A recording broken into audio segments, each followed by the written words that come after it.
This is Books for Breakfast, a podcast where we talk about books and writing. I'm Enda Wiley. And I'm Peter Sir. And you're all very welcome to this morning's show. Was Dublin of the 1950s really a place of murder and intrigue? Well, on today's show, we travel to the Trinity Centre for Literary and Cultural Translation in Dublin's Fenian Street to talk to novelist John Banville about his latest novel, The Drowned, the fourth in a series featuring Detective St John Strafford and pathologist Quirk, familiar from the Benjamin Black novels. And we talked to Estonian poet Doris Kareva, who visited the centre recently and whose visit was supported by the Estonian Embassy in Dublin. So put on a big pot of coffee and we hope that you really enjoyed today's show.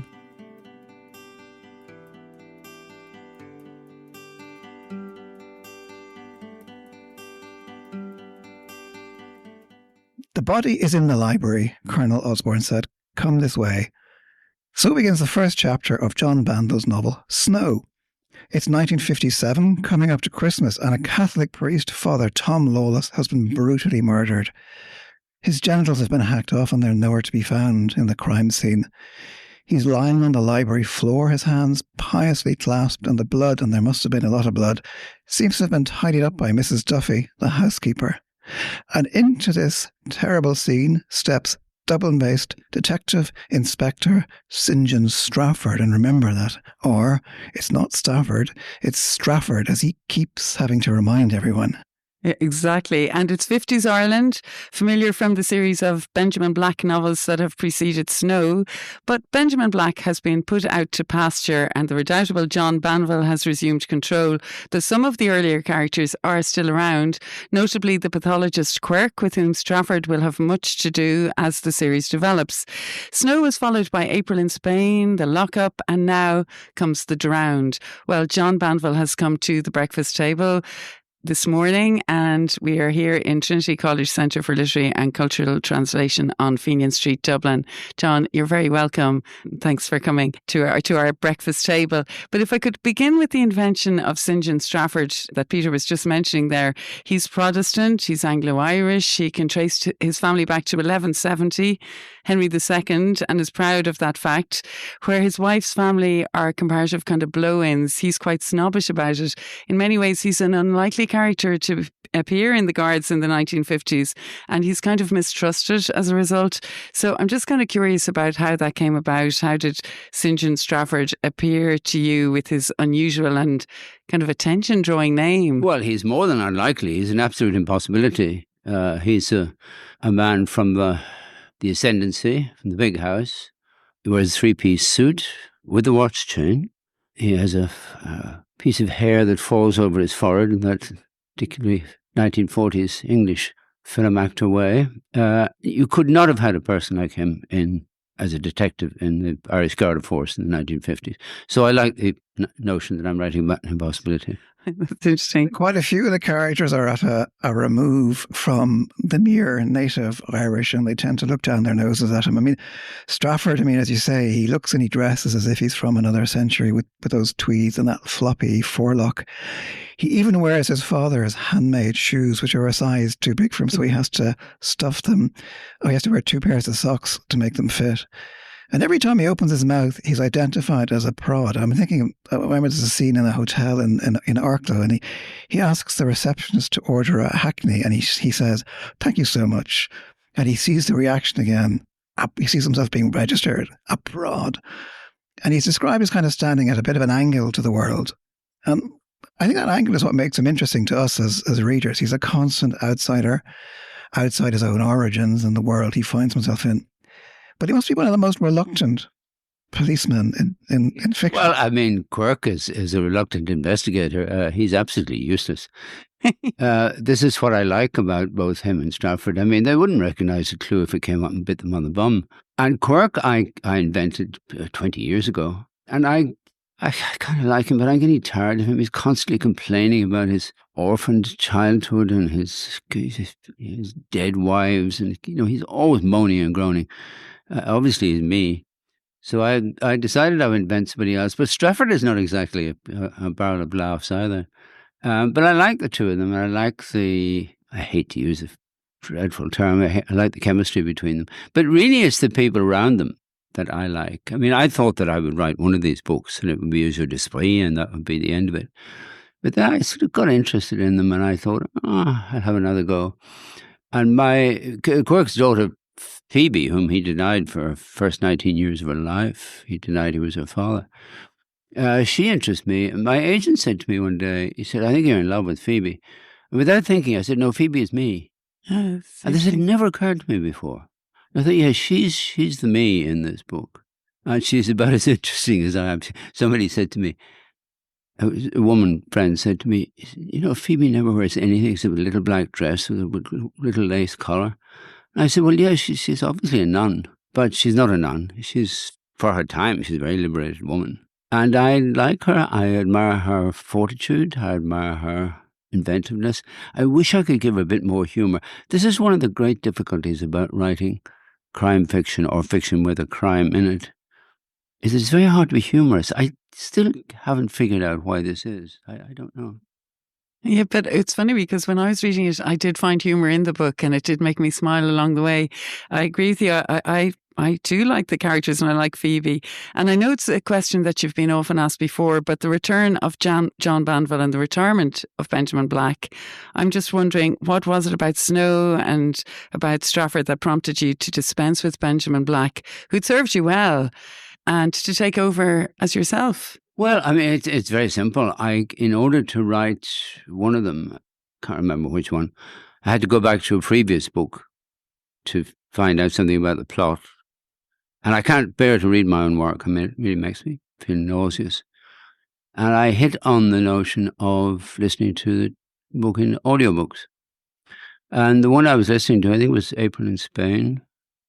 I don't know which one it was.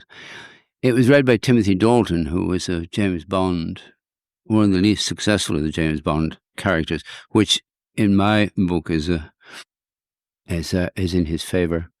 But he reads it beautifully. He's Welshman, and he reads it. He doesn't disguise his Welsh accent, but he just does a beautiful, beautiful job of it. And I'm an insomniac, so I was listening to this like one of those Beckett characters. A voice comes to him out of the dark.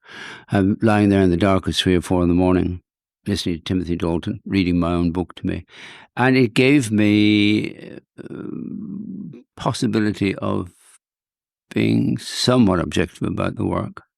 And I thought, this stuff's not bad at all. Not as bad as I thought it was. And I thought, well, I'm tired of having this ridiculous pseudonym. I mean, I never expected to hide behind the pseudonym.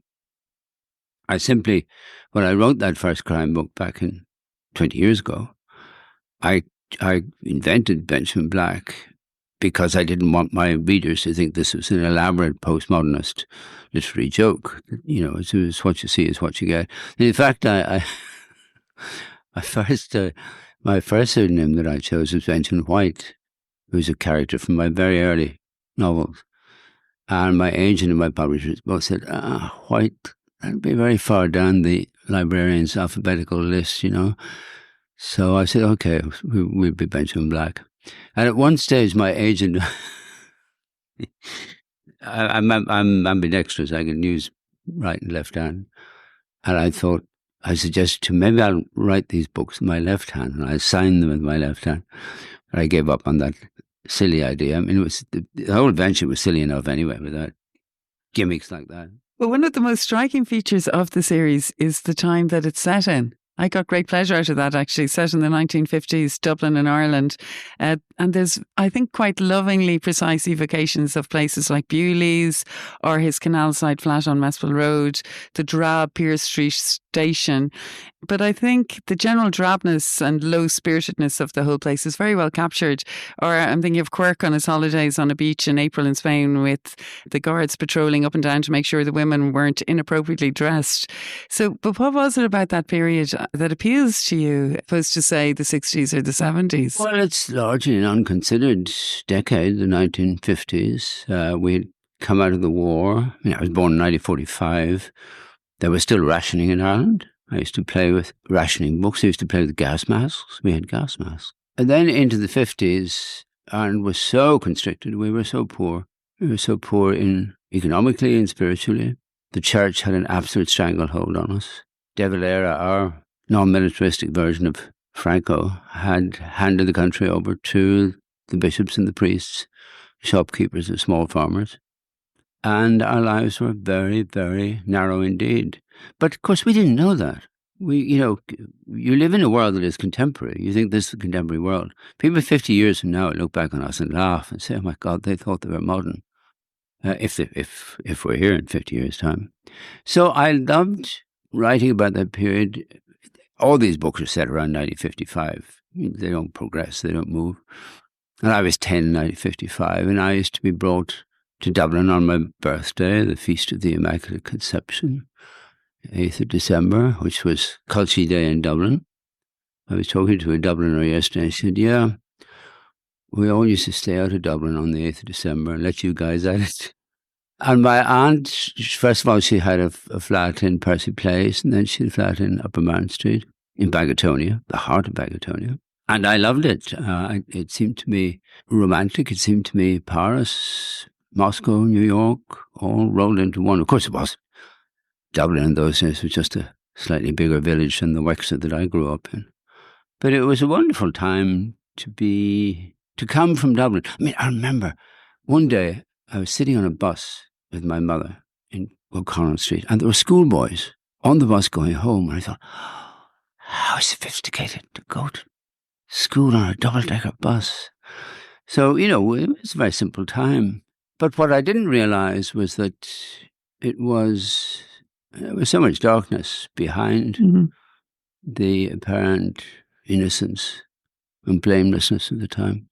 Funny to hear about Bagatonia, because in our last podcast we were talking to Adrian Fraser, who is the biographer of John Montague, and he was talking about living, coming back from the States to live in Bagatonia, and he starts to publish his books there, and there's Kinsella and all that, and there's Bean, and there's that whole kind of world of that. Yeah, my father as well speaks about that time, the 50s in Dublin. He said that there was a drabness, but there were brilliant bookshops and cinemas and, there were Parsons and there was lively pub life. Kavanagh and all that. Yeah, Patrick Kavanagh used to sit in the window of Parsons' bookshop, literally in the window, reading their books. But Kavanagh was much more of a showman than he pretended to be. It was... I determined to stay out of that whole world of that bohemian world. I've never been in MacDaid's in my life. MacDaid's pub was, the literary pub, but I've never been in there. I never will be. I suppose that in my arrogance, the arrogance of a young man from the provinces, I despised the contemporary writers. I revered Joyce, Oscar Wilde, Yeats, Beckett. But the people who were writing then, I thought, they're just drinkers. And many of them were. Later on, I became good friends with John McGahern. And even though he lived through that period, he was older than me. He sort of agreed with me. He said, the first time I went into MacDaid's, Kavanagh said to me, "Are you McGahern?" I said, "I am." He said, "I have a double Jameson." The other thing I heard about McGahern saying about MacDaid's, he said when he went into MacDaid's and Kavanagh said to him, again, a version of this, "Are you McGahern? Well, go out there and get me 20 players." And McGahern says back to him, get your own cigarettes. Right. The stories proliferate, of course. It was a city of stories. We told each other glossy lies to make our lives more romantic, more interesting. It was a drab time. Going back to the drown though, because we were talking earlier about, and Enda mentioned Quirk, and it's not just Strafford. We remember Quirk, the pathologist that we first saw in Benjamin Black, and the relationship between these two men is really kind of awkward. Quirk actually dislikes Strafford. He calls him a long drink of water, and he isn't exactly delighted that he's seeing his daughter Phoebe. And I get the sense that you like annoying him. Or is he just naturally irascible? I'm kind of following on from that. Do you like your characters in general? Well, my characters are all me, of course. They're all versions of me. Every author's characters are himself or herself. I can only know people from the outside. I can't know what goes on inside them. I can't even be sure that they exist. I may have invented them all. So they're all me in the same way that everybody we dream about in our dreams is us. We think there's somebody else, but in fact we're dreaming about ourselves. And therefore I couldn't like Quirk very much because I don't like myself very much. I was recently in Madrid for a month. I had a fellowship with the Prado, which was delightful, except that I had to spend an awful lot of time with me. And I don't find my company very congenial. I really don't. So, yes, all my characters are me, and I don't much like them. I find them interesting, and I'm curious about them. I'm curious about why I invent them. I'm curious about why they do what they do. And then, you see, when I started to write these books 20 years ago, I suddenly discovered this is what novelists do.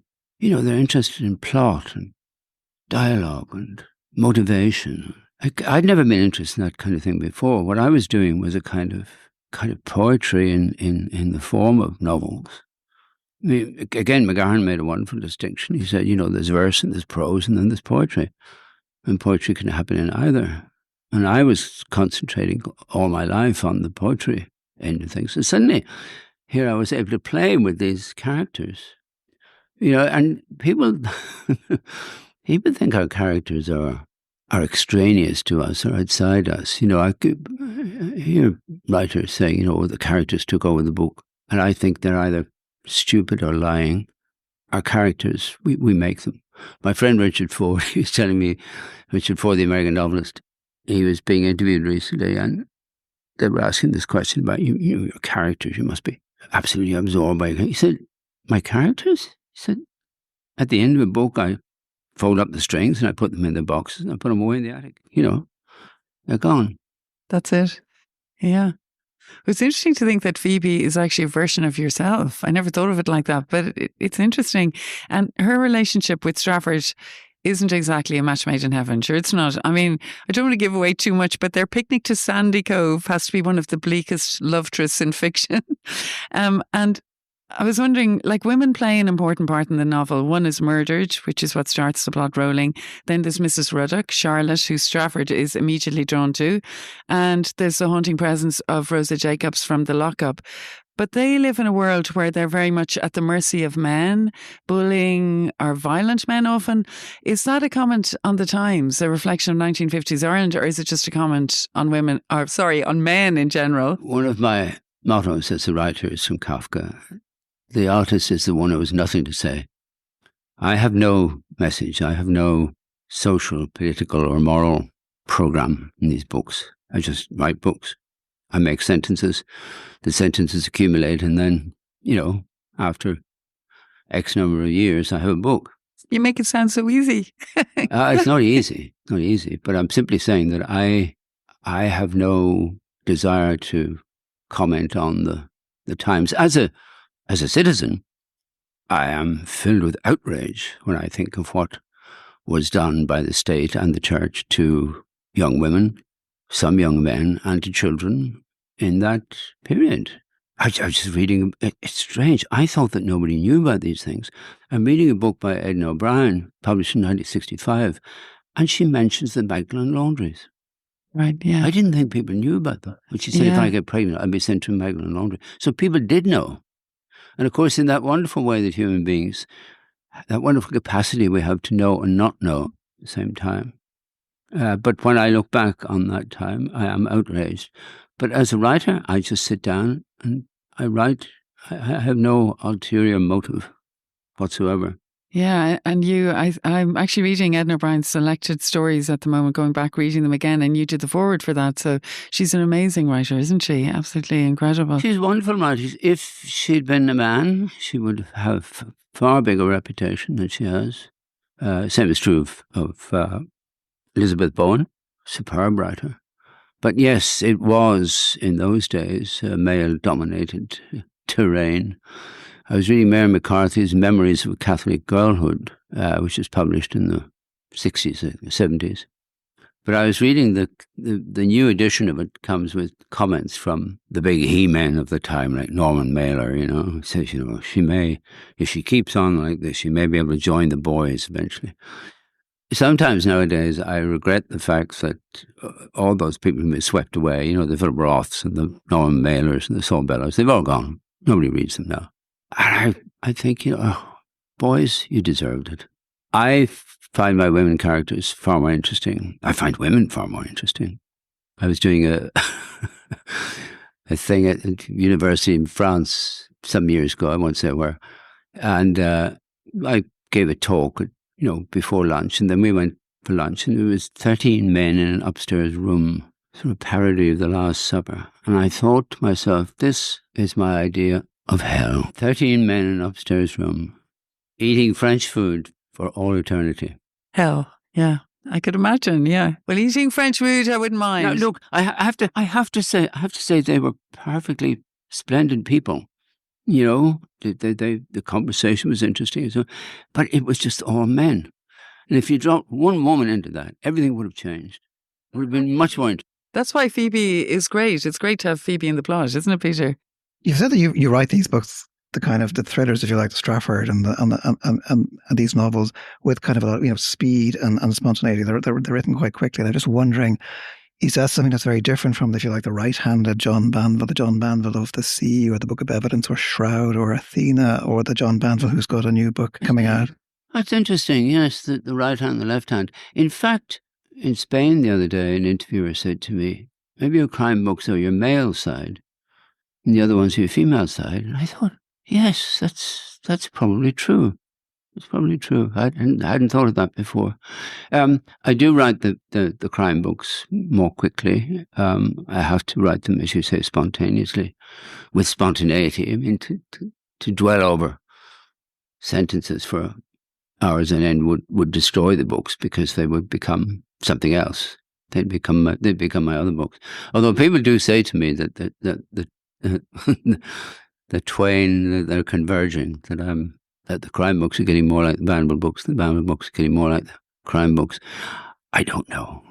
I like something you said once in you know, about your writing process. You said, for instance, that you were working on The Lockup, I think it was, and you had to go to Anna McCarrick to finish it.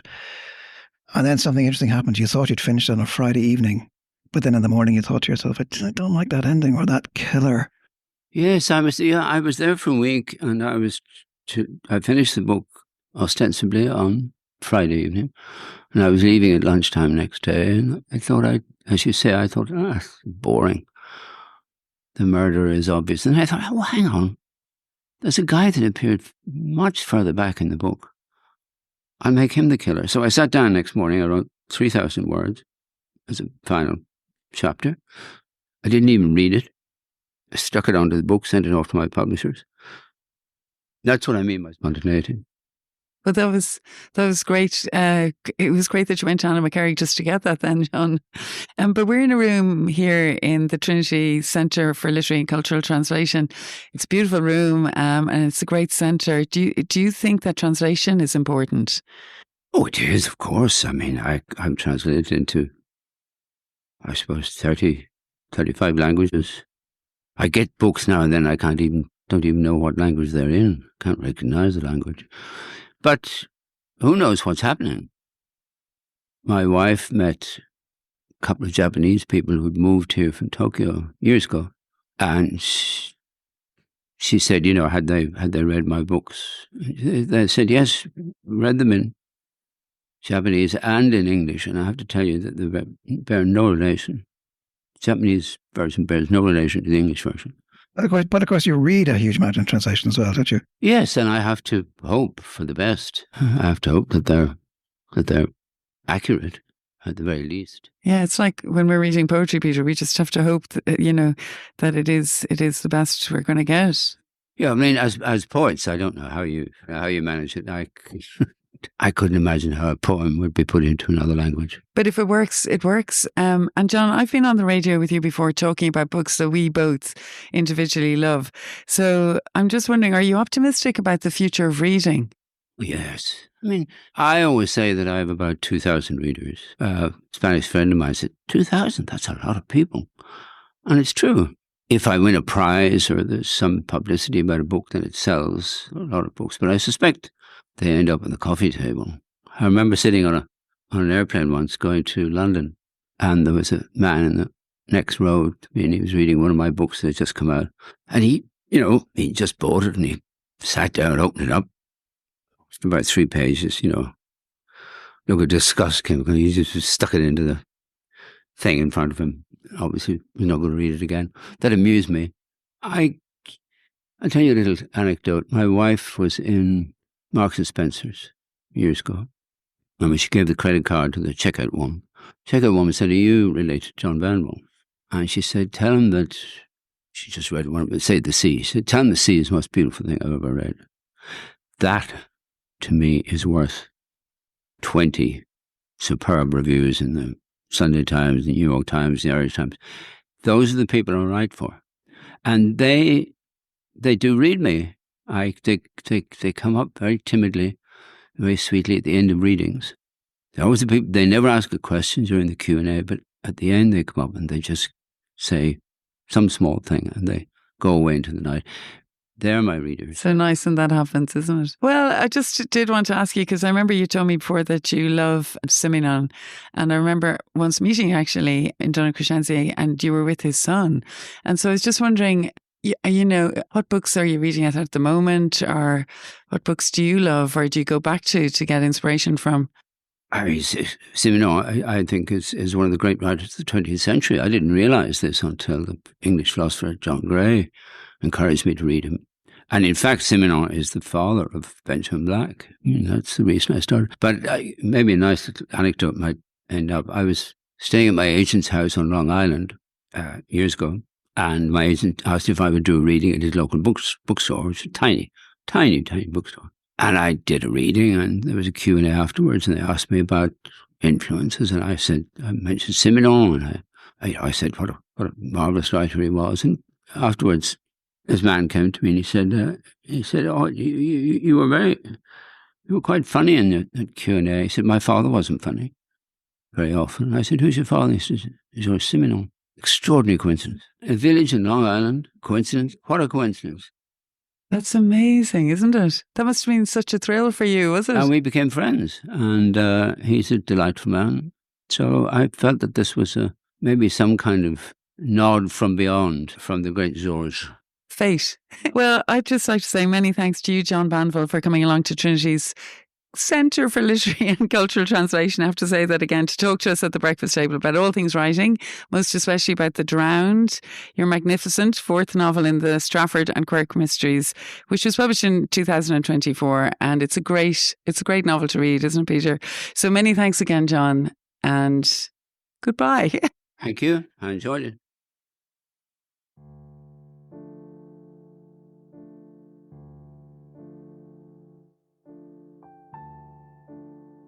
Sa ei ole kellestki parem, sa ei ole kellestki halvem.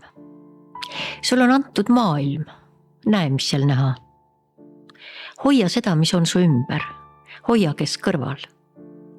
Kõik olendid omamoodi on naljakad. Kõik on õrnad. You are no better than anyone. You are no worse than anyone.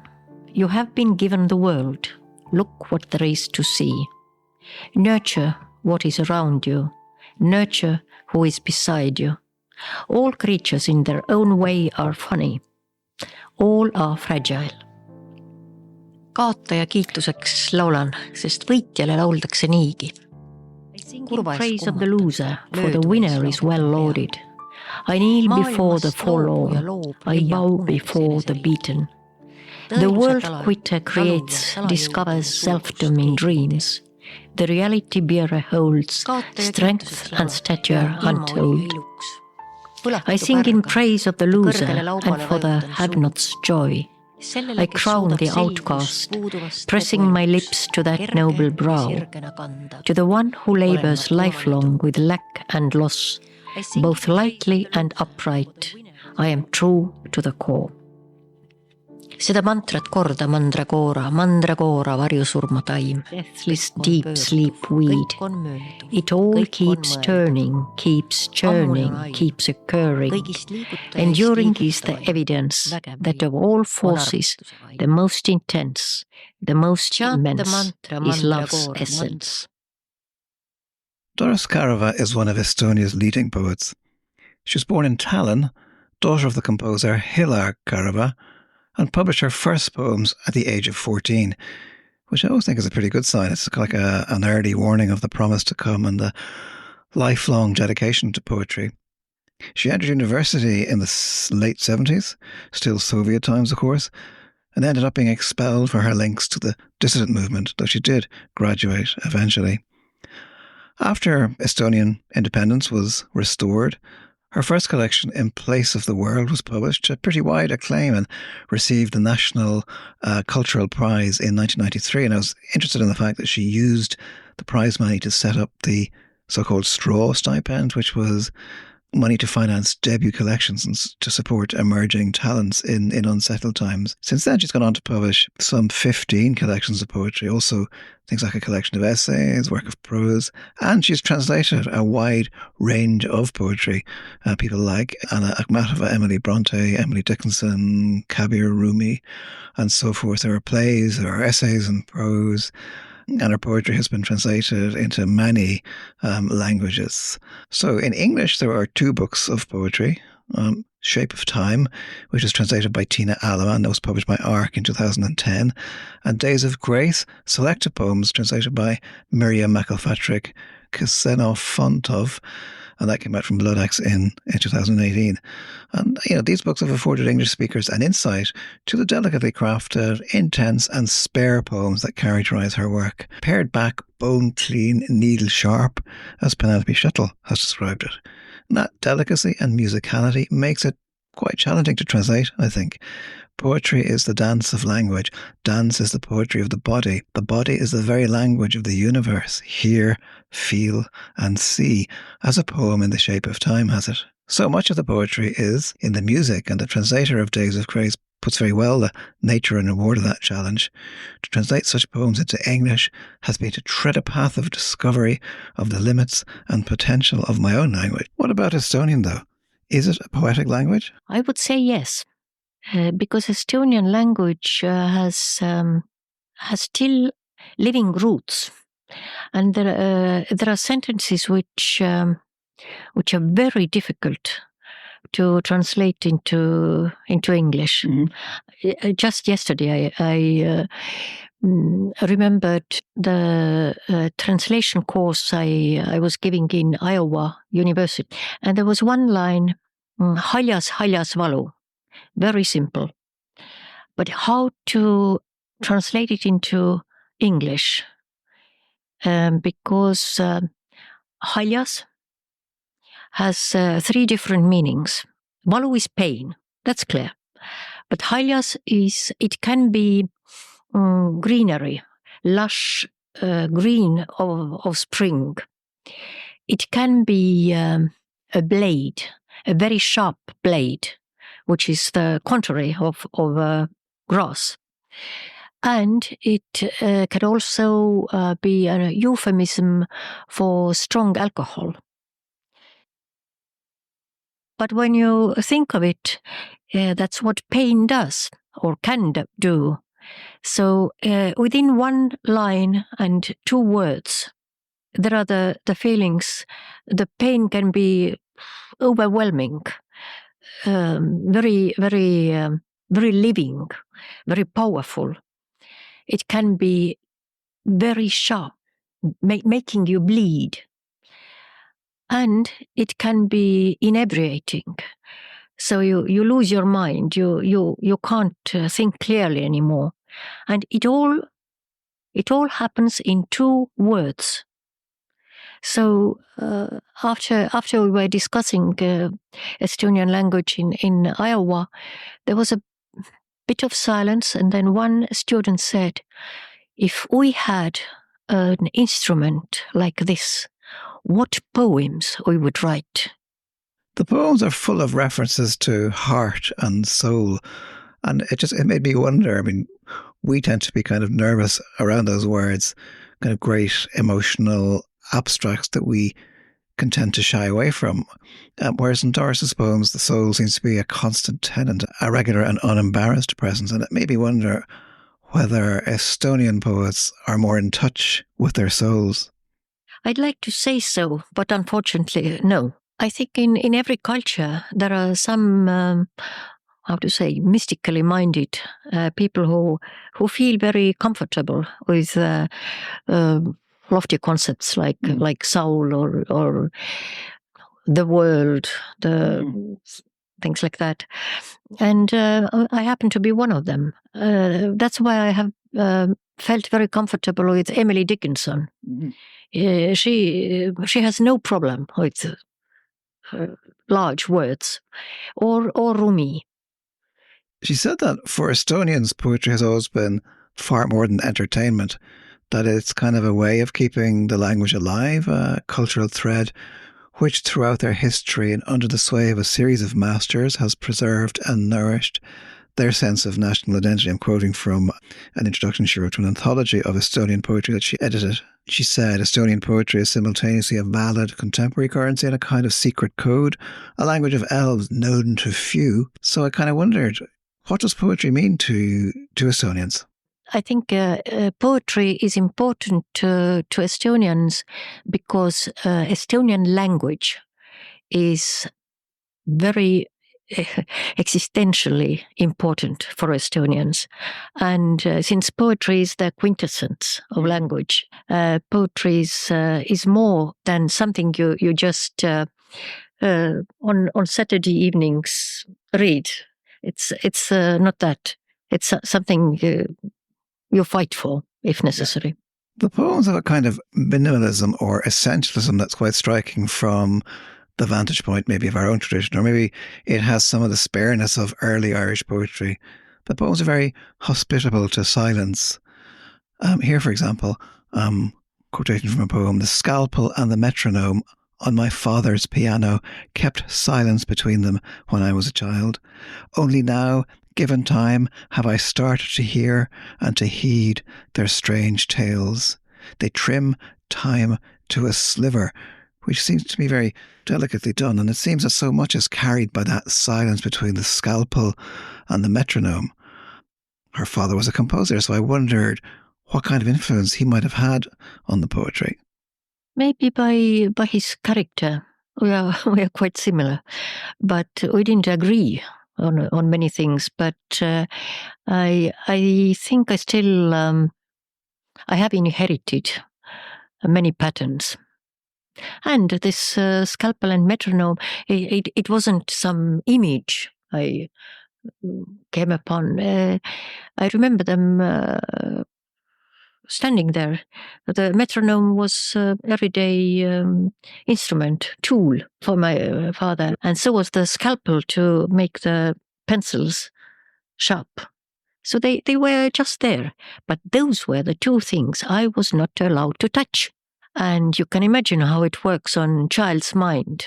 So whenever I was alone, of course I went to talk to scalpel and metronome. There's an article about her father which is reproduced at the end of the book Days of Grace, and she describes an intimate childhood moment when he was drawing a landscape with her. And then when he got to the bottom of the piece of cardboard on which he was drawing it, she says that the top had already begun to fade, and that for her that remains a kind of symbol of human existence. Our means are limited, but our possibilities limitless. What he was painting with was plain water and a piece of cardboard. So there was no color and there was no line. He was just very Japanese now I come to think of it. He was drawing or painting something from the nothingness on a temporary, and it was never ready because it was always on the way. And I thought, isn't it how our lives are? Kui kirjutan, karjatan sõnakuulmatuid sõnu peaaegu võimatul nõlval vaikuse kuru kõrval. Kui kirjutan, harjutan varjude valitsemist jahedal randmel rapiiril, viimse pimeda piiril. Kui kirjutan, kirjutan üleni keeldumuskeeles. Mu ülim pilgar on paast, taevast kaevates maast. When I write, I shepherd unheeding words on the nigh impossible slope of the path of silence. When I write, I practice mastery of shadows with cool wrist and rapier on the verge of final darkness. When I write an utterly forbidding language. My ultimate feast is to fast, the very unearthing of heaven. It almost feels like an Ars Poetica, that the very unearthing of heaven. When I write an utterly forbidding language. My ultimate feast is to fast, the very unearthing of heaven. And it is, again, I wonder about that utterly forbidding language and the idea of fasting. It's as if she's acknowledging that poetry can only do so much, that it shouldn't try maybe to battle its way out of a kind of necessary silence. There's always, it seems to me, there's a kind of a tension in what she's saying there. You know, on the one side there's silence and fasting, on the other there's the attempt to write, to shepherd words across the page. Is there that sense of tension or struggle always? I'm very aware of that tension. And I often miss a good shepherd dog to help me with all this. Mis on inimene? Kas inglivari või igatsushüüd hinge ühtsuse poole? What is a man? An angel's shade or a longing cry for a concord of souls. Each of us is an instrument of God's will and wind. Cherish and you will be cherished. Cherish and you will be cherished is quite a consoling and Christian notion. So I wonder, is God or Christianity important? Yes and no. I don't belong to any religious community, and this particular poem, actually, I think it was partly inspired by Rumi. You have to be empty. Or Kabir has written as well about. I think it's originally Arabic or Persian image. If you are empty, then music can go through you. If you are full of yourself, there will be no music. One of the things that Doris Kareva has said is that she yearns constantly for poetry to be more like poetry, not beautiful or resonant or full of tricks, but, as she says, revelational, where everything habitual is nudged out of place, or on the contrary, into place with just a few words. What I have in mind is a kind of magic. Poetry can make things happen.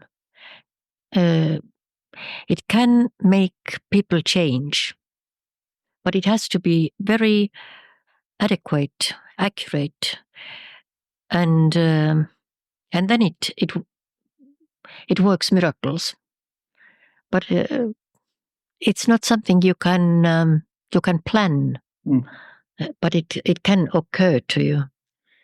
As a child, Doris said, she created her own pantheon with various gods, each one with his or her own character and capacity, and each one having a secret temple.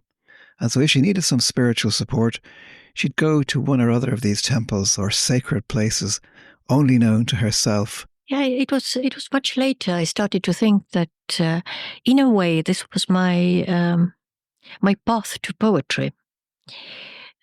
Because part of the ritual was to write my prayer, probably, or whatever I asked, whatever I wished. Wish was the word.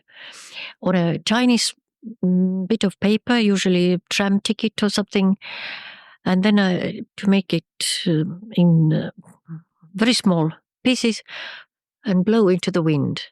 And if the wind took my wish away, then the gods had heard me. But I was always aware that you must be very aware how to talk to gods, even if they are born in your own mind. You can't say, "Hi, I want this." No, you have to respect them and to be very concise. Not to say, well, and then this might be good, and why not this? No, you have one thing to ask for, and you have to be very clear and very respectful. And I think this this practice comes very handy nowadays when writing poetry. The most recent book in English, published by Blood Axe, is called Days of Grace. And that was also the title of her first selected poems all the way back in 1991. But I wondered what exactly she understands by grace. Is there a particular view of grace that she has? When I discovered this concept, I was fascinated because Days of Grace is a legal term denoting the time between the pronouncement of capital punishment and its implementation. So the whole of human life may be interpreted as days of grace, being aware of one's mortality, but not of the moment of death.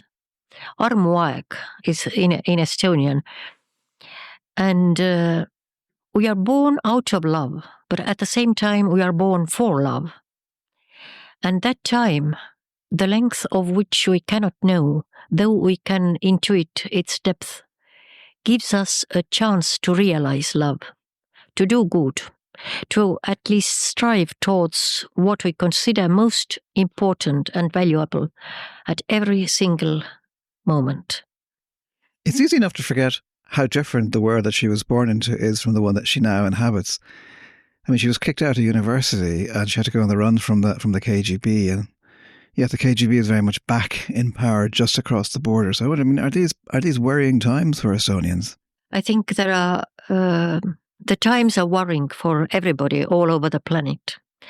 But in Estonia, we are very much aware of the fragility of peace and freedom.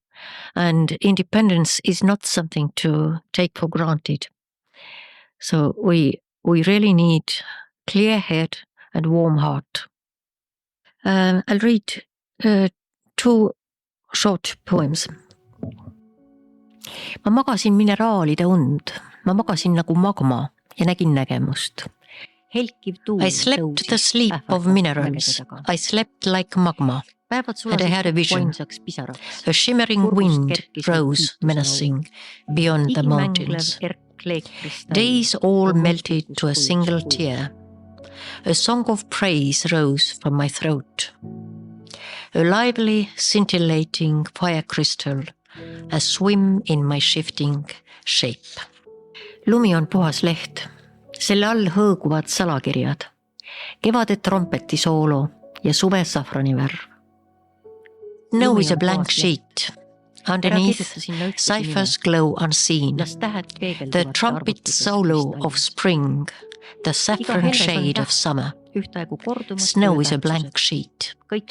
Do not write there a single name.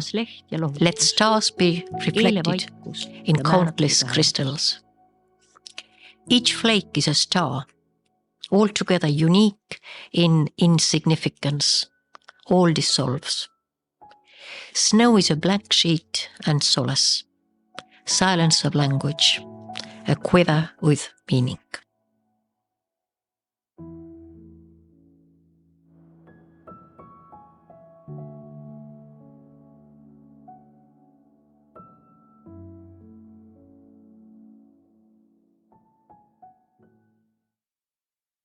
I think we've reached the end of our Books for Breakfast podcast this morning. I'm definitely rushing off to have more coffee. And I'm Enda Wiley and I have Peter Sir here with me. And Peter, would you like to tell everyone about the details of the podcast if they'd like to listen again? Well, you can subscribe at all the usual sources, Google and Apple and so on. And if you want to check out the notes that go along with this podcast, you can go to booksforbreakfast.buzzsprout.com. And yeah, so we'll be back again. We'll have the toast on, we'll have the kettle boiling, we will have more books to discuss, and we're looking forward to having you here. So goodbye, everybody. Goodbye.